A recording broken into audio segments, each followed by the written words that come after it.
one of these poles, and then he can brush himself when he was.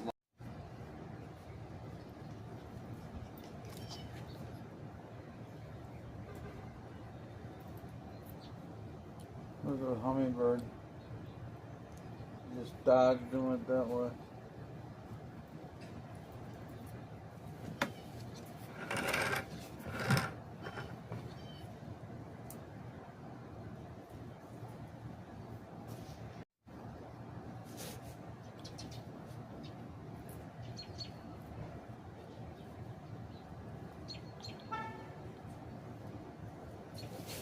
This is how I do my petunia, my hanging plants petunia, to keep it blooming, keep the plants blooming and pretty, removing the dry flowers. So thank you for watching, guys. Thank you everyone.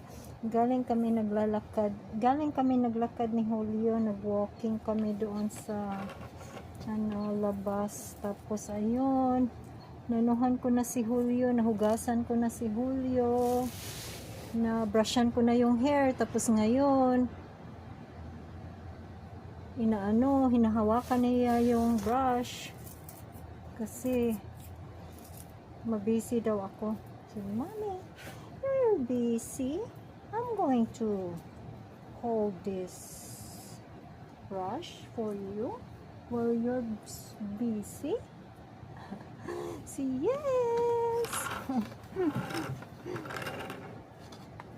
Ginamit ko yung itong bucket, guys, para patungan ko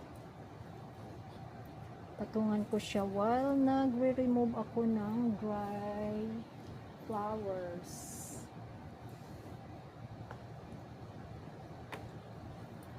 So, nag-save na ako ng maraming seeds dito. Ayun, para next year, isasabulak ko, guys.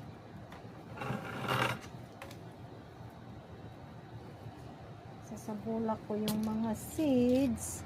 Say thank you. Say thank you for watching. Say thank you, guys. Say please subscribe, guys, and like our videos. Say thank you. Say thank you, everyone. Say thank you, everyone. It's almost 8 p.m. na. Pero masikat pa yung araw. Masikat, makuan pa, sidlak pa ang adlaw. Sidlak pa ang adlaw, dong. Ang adlaw, dong, sidlak pa, dong. Inya, alas 8 na. Alas 8 na sa gabi, dong. Alas 8 na sa gabi, dong. Inya, sidlak pa ang adlaw. Binisaya ko sa kung bana o sa hati. Para iguli sa Pilipinas, sa Cebu.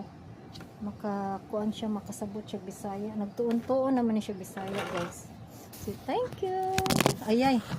Thank you, guys. Say bye. Say bye.